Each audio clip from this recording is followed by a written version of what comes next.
put your coat back on.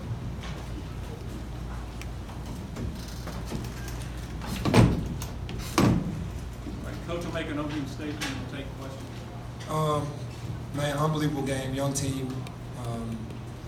Knew we were going to have our hands full coming into this building, especially about how the game went last year.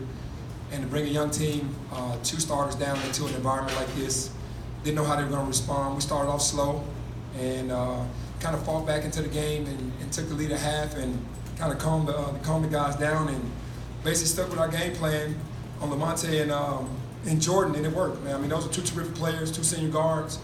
To have them shoot like this, I don't think they'll ever shoot like this again in their career. But it just, everything worked in our favor. We tried to make everything hard for those 2 guys because we knew that they were the guys that were going to, if they were going to win, it was going to be through those 2 guys. So just really proud of my team for sticking to the game plan. What's a game like this mean, not just for you, the program, but for the city of Memphis as well? It means a lot, man. This is a terrific team. You know, they work really hard. I've watched every game like 2 or 3 times. We had a full week to prepare for them, so this win is big for us for a lot of reasons. You know, we weren't picked to win, and coming into a building like this, and to get this win is huge for our city and for our team. Coach, I think this. Do you think your team and you would get some respect for winning in an environment like this against a team like this? I would hope so because it's really tough to win it here. I mean, you got to come in here and win 31 games in a row. I mean, but if it doesn't matter. We're going to keep plugging away. We're going to keep working. Coach, I think this is the first game you took your coat off before the game was over with. Was that just caught up in the moment that you just trying to? We couldn't get the ball in, so I was frustrated, you know, and with a 3-point lead, and it still ended up happening. What I didn't want to happen happened. There's Boogie getting on the baseline, and we told him that they're going to trap. Being a freshman, he held the basketball, so I took my jacket off because I was a little frustrated. Penny, did you request a police escort coming into the game? No, sir. How about Alex Lomax? But I appreciate it, though. Have you ever been booed like that in your life, Penny? Going back to Orlando, I think they were hurt because, I mean, obviously, man, I know last year what I said after Coach Barnes, you know, press conference or whatever happened. When I read those statements today, it kind of made me cringe a little bit. So I kind of understood what was going to happen, you know, because I felt like it got misunderstood. But then when I read it, it wasn't a good look. And he and I talked about a little bit at half court, and you know, that'll never happen again. Hey, Penny, when your team was only shooting 14% in the first half and still hanging in there, what did you take telling them or say to them to keep them in the game?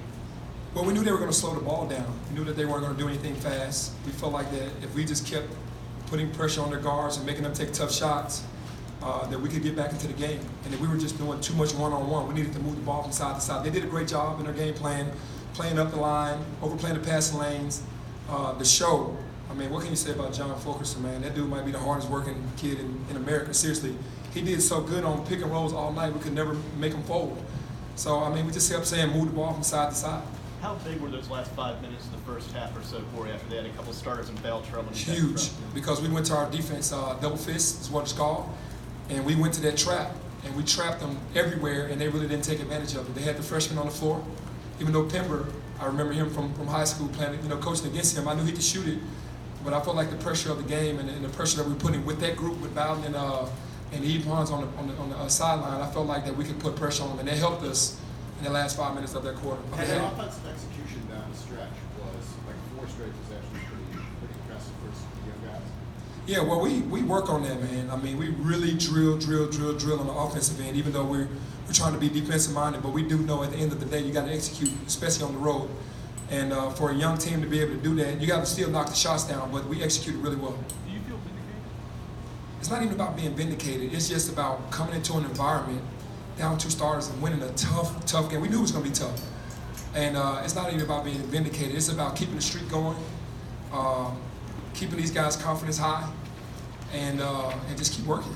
This is the second straight game where you've been way down early and you've been able to come back on the road. What does it say about this team that you've been able to do that, and what does it say in terms of needing to kind of get off to faster starts? It says a lot, but you know, when you have a young team, you just really don't know.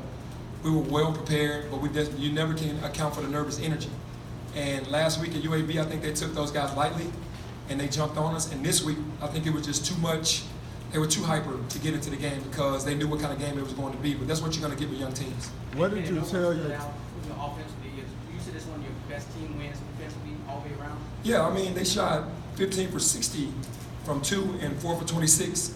from three. I mean, I think that was a lot. It had a lot to do with us. We got the ball into the guys' hands who we wanted to shoot. Even though Josiah, he started off pretty hot, he stopped shooting the ball though, which was, you know, we wanted E. Pons and the other guys that were coming off the bench to shoot the shots and not Jordan or Lamonte. What is The free throws that Alex hit with like 7.9 seconds. Do you want anybody else on the line? No, I want him on the line every time. I'll take him over anybody on this team. He's won 6 state championships in a row as a basketball player when he was in high school, or 6 out of 7 years, and he's a winner. So I want him on the line. Make or miss. Coach, what did you tell your team in the locker room right here? Okay. What did you tell your team in the locker room after the game? That I was proud of them, because even though we gave them the game plan in a hostile environment, they still went out there and executed it. I mean, this was an NCAA tournament game on the road, and man, for a young team, man, it just keeps building confidence. Penny, when you to your left, all the way left. I'm sorry. That's all right. When you miss 12 of your first 13 shots and you're 12 minutes into this game and nothing is going right with that kind of atmosphere in here, they've won 31 in a row, and you got a young team bringing. Did you think this was doable? Yeah, I did. I've been in so many situations like this as a basketball player first, and now as a coach in the last couple of years, and just as recent as last week. So if we wouldn't have had the game that we had at UAB, could have been a little different, but we came back from down 20 points. We felt like with the way the flow of the game was going that we just had to calm down offensively and keep plugging away at those two guys. What would be the future of this rivalry? No, I would love to keep it going. Like I said, it just kind of got out of hand last year. I've always had respect for Coach Barnes. It just kind of got out of hand last year after it was over, and I could take credit for my part. But this rivalry needs to stay, not because we won today, because it's just a great rivalry. So many people that live in Memphis that went to UT that I know, family that went to UT. My cousin started here his freshman year, LaMarcus Golden. So it's like there's ties both ways. So even though it kind of got out of hand last year, I think it should continue. Coach, how much of a team win was this? Looking at the stat sheet, nobody really got hot offensively.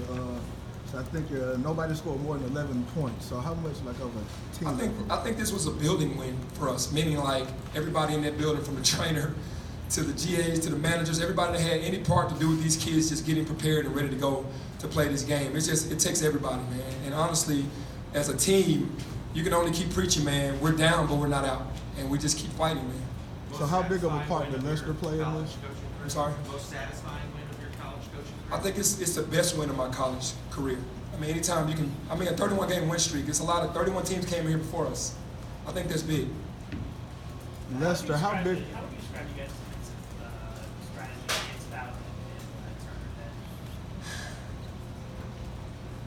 then? Make them uncomfortable and try to make the ball find somebody else. Because the tapes that we watched, man, they're just so dominant at what they do. And there's a lot of pressure on those two guys. And, I know that they'll figure it out because they got the young guys that come off the bench. Those guys will figure, because they're talented, they'll come off more focused, because by the time conference starts, more teams are going to try to take those two guys out. So our style was to basically not let them get comfortable at all during the game. Tyler Harrison's play at the end of the first half, where he went coast to coast and put a spin move on that guy. What did you think about that? Yeah, well, Lamonte Turner had him, and we were just trying to go at him offensively to wear him down, and defensively. So anytime he guarded one of our guys, we were just trying to get them to go one-on-one, and then full court, made a good move on him and got a layup. So that was we knew that Tyler could do that because we were just trying to play mental games with him. At the end of the game, it checks a lot of boxes for you. I know you don't like to look forward, but it checks a lot of boxes. Against a ranked team on the road. How do you build from this going forward so they don't slip back? Man, you just got to stay hungry. We're nowhere where we need to be, but we're winning good games and winning tough games. And I told them, we were the higher ranked team coming in here, even though it's a hostile environment. We have to act like it. And moving forward, we have to protect against overlooking anybody. It just is what it is. We can't overlook anybody. With a young team, you got to push them every single day. Even though they don't like it, we push like we're playing a national championship game every single day with this young group. Coach, you got the win. Picked up that fourth foul in the second half. What was kind of going through your mind at that point? Well, I was already thinking ahead when he got his third and when DJ got his third. I kept going down the bench talking to Isaiah Maurice and Lance Thomas like, hey, man, you guys might have to finish this game. Just stay locked in. My thing was I was just trying to make sure the other guys, in case they fouled out, were going to be ready to go. You head back to Memphis with the win. What do you take from this game to improve on? Man, really just sharing the ball. Even the turnover at the end, when Lamonte, who does that very well, he jumped the ball and knocked the ball out of bounds, and they awarded it to Tennessee. Ayla should have passed the ball. As soon as he lunged at him, he should have passed the ball. So we really got to continue to work on getting rid of the ball when people, come to double team us. I think sometimes we feel like we can beat that double team, but really got to be smart on how we share the ball. We only had 5 assists today, and that's not nearly enough. All right, thank you. Thank you.